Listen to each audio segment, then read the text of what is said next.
Every conversation is a seat at the bargaining table. Every conversation post-election is an invitation to build community, bridge trust, decide what you will live with and what you won't, what you can accept and what you can't, to further define your boundaries, your needs, your spheres of influence, and to decide how to move and navigate within the constraints of the environment. So rather than withdraw to my white bubble of privilege and privacy and power and protection, that is no longer an option for me. I've been doing this work for a year now, and it's enough to say, this is work worth doing. This is a legacy worth leaving. How do I find joy, protect my peace, make a plan, and stay the course by understanding that every conversation I have with a white woman, it begins with a share, check, share. Are you a safe person to talk to? Can you see outside of your own bubble? Or are you so busy finger pointing that you've forgotten our shared humanity? Because I haven't. And that's not a part of me I'm willing to give up. I have committed 5 years of my life to this work, figuring that'll be a good time to give it up. And as it happens, that 5 years is the 1 year I've already invested, plus the next 4 years. So as much as I wish I could step out of this political cycle or the find out phase of the FA, it doesn't look like that's in the cards. When I look ahead, my fears consume me. When I look behind, I can't go back there anymore. So that only leaves me with my day tight compartment. Today, what's one baby step, one thing I can do to move the needle forward? This one little thing I can do today that could set off a string of things that I can do today, or it could just be, that's my one little checkbox for the day, and that's all you're going to get because my eyes are going to leak. In our family, how would you define treating everyone fairly, regardless of their appearance or background? Oof. In our family, you accept who they are, where they are, whether that's where you prefer they be or not, the decisions they make, the path they take. The fact that it is unknown and feels unnatural for you doesn't make it wrong and doesn't make you right. Back to the bargaining table. Every conversation is a point of negotiation.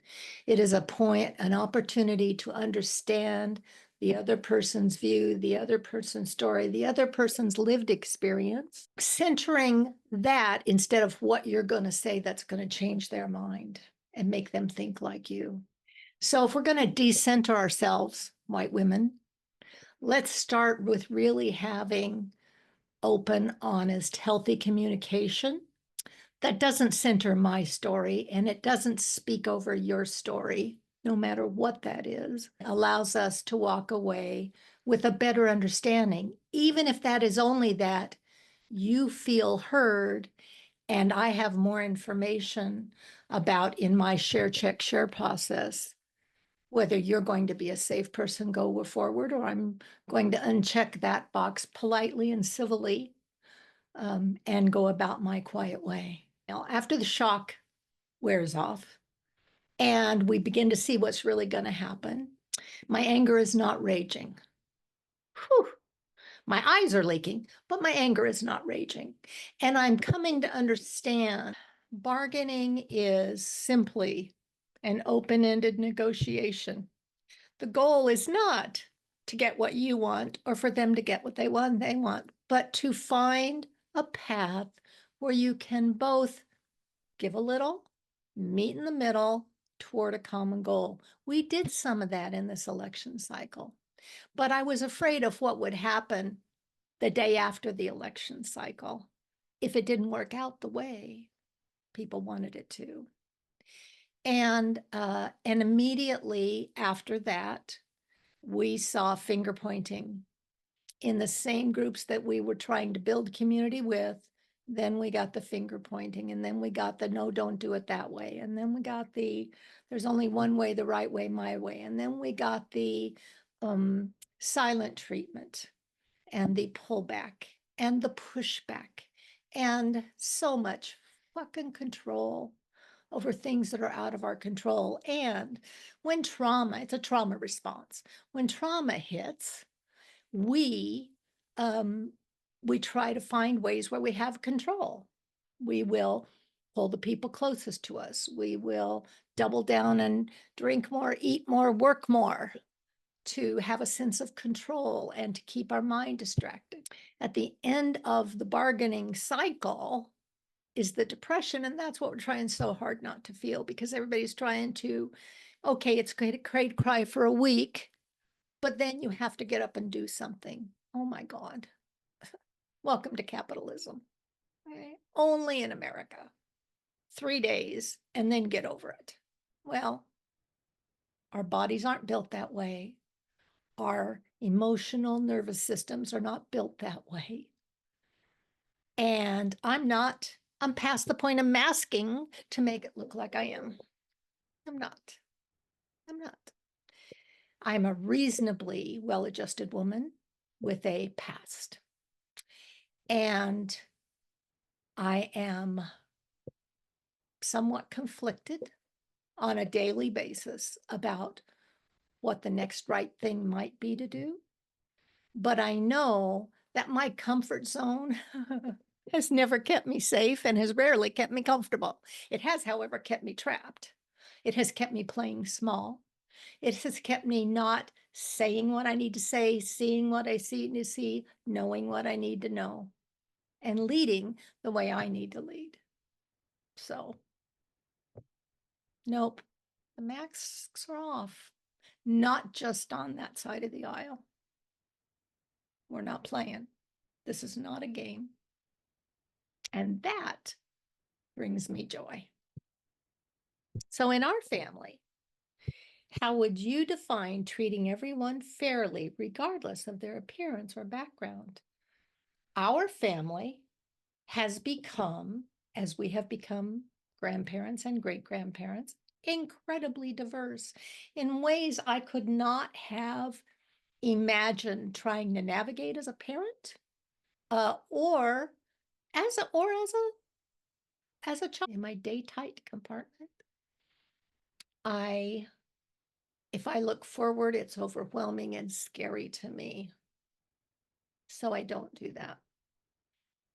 I trust my process, even if I don't trust the process.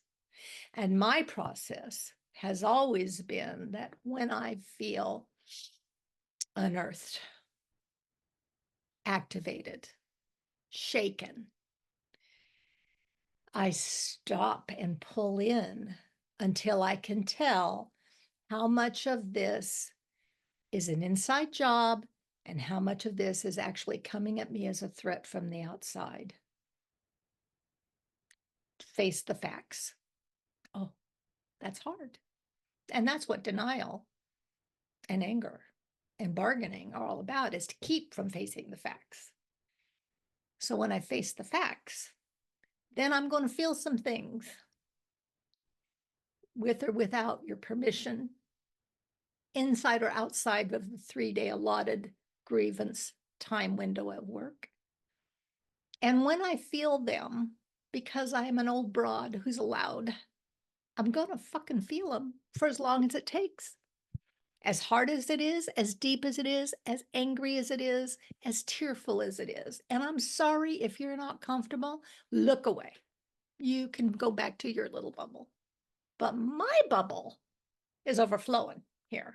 So it's okay. And then once I face the facts and I felt enough of the feelings, I don't feel my feelings. I'm an introvert. I'm introspective, probably to a fault. I always look at myself before I look at anybody else as the problem. But when I've figured out that it's really, I'm not the problem here, then I don't carry any unearned guilt or placed blame. I can detach my stuff from your stuff and allow you to be and feel where you need to be. And I'm going to be and feel where I need to be. And I'm good with that. Because once that happens, then my brain gets to engage again. Now, with my brain engaged, I can come to the bargaining table of conversation and communication with white women that I couldn't hardly look at a week ago and begin to test the waters to see who are they behind the red or blue dot? Are they somebody that treats me with dignity and respect and whom I can treat with that same way? Because some people I don't respect based on the stuff that comes out of their mouth or out of their life, and that's okay. I don't have to stay around people I don't respect, and I don't have to allow disrespectful people into my space to step on my toes either. We may not be able to control what happens to us, but we always get to choose our reaction, our response. We always get to do that. And that reaction comes out of our experience, our trauma, or whatever. So sometimes the first reaction isn't optimal, which is why I pull myself back. You know, the kindest thing I can do is lock myself in a closet. So I don't say or do anything I'm going to have to make amends for later, because I hate making amends. It's my least favorite thing to do. I'd much rather keep my mouth closed till I figure it out. So we imagine that this is a linear process. First, we're going to be in denial, shock, grief, then anger, then bargaining, then depression, then acceptance. And that is not the way it works. There is such a thing as compound losses. And here's what happens. We lost the election. That was a gut punch we didn't see coming, many of us. Should have seen, but didn't. Okay. So that's the first loss. The second, and so we get through the denial, okay, it really happened. And then we start entering the bargaining phase and we start seeing, well, maybe this will nullify that. Well, maybe that will nullify that. Well, maybe if this happens, we don't have to suffer this loss. Well, maybe if this happens, the loss won't be as bad. That kind of bargaining on the what ifs, then the maybes, sometimes that works. Think about marital counseling. And sometimes if you go to marital counseling and both parties are willing and it hasn't gone too far, you can save the marriage. You might even save it with some dignity and respect. But sometimes what you really just need is conflict resolution to what one of you has already decided and doesn't want to say out loud. And so then you spend a whole bunch of money and a whole bunch of Wednesday afternoons in a counselor's office trying to soften the ground of negotiation enough for you to hear the facts that you're in this marriage alone and always have been.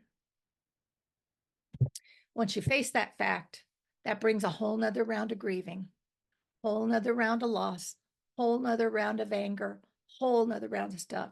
And then when you find out that you're going to lose, you're not going to get something you wanted, or you're going to lose something that you have, you're going to get another round of grief.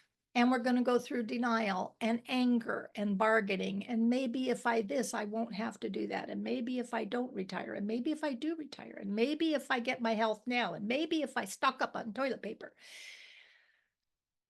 And you don't know how many layers of that lost onion you're going to peel when you start this, because generally speaking, when we're in a reaction mode, it's because something deeply wounding and deeply held, some belief, some experience, some trauma has been unearthed.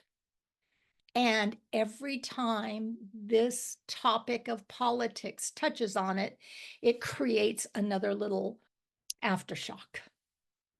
Every aftershock goes through the process for itself. Denial, anger, bargaining, depression, acceptance. Maybe I'm navigating it this way because I'm a chronic depressive and have been my entire life and didn't have it diagnosed until in my late 30s. And maybe after that, tears don't scare me so much. If I'm crying, I'm breathing, it's a good day. In my family of origin, the only way to treat them fairly is for them all to look and sound and talk and walk and hunt like you do. Because anything less than that is ridiculed and marginalized, whether you are women or children or educated or religious or whatever variation of macho you're not. You're fair game. So makes the holidays a little trickier as I'm at the age I'm at, deciding, do I really want to sit at that negotiating table and practice all my skills for a holiday event? Do I want to work that hard? Or do I want to go out to a Airbnb and belly up to the bar and celebrate the two of us? Remember, bargaining is not a battlefield, but a meeting ground. It's not about defeating the other party, but about finding a solution that respects and satisfies everyone involved. So the next time you find yourself at the bargaining table, take a deep breath, remember these tips, and embark on the journey towards resolution. But you have to want to be there. You have to be over the anger enough.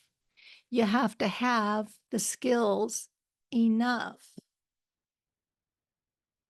You have to work toward a win-win in what seems like an impossible situation.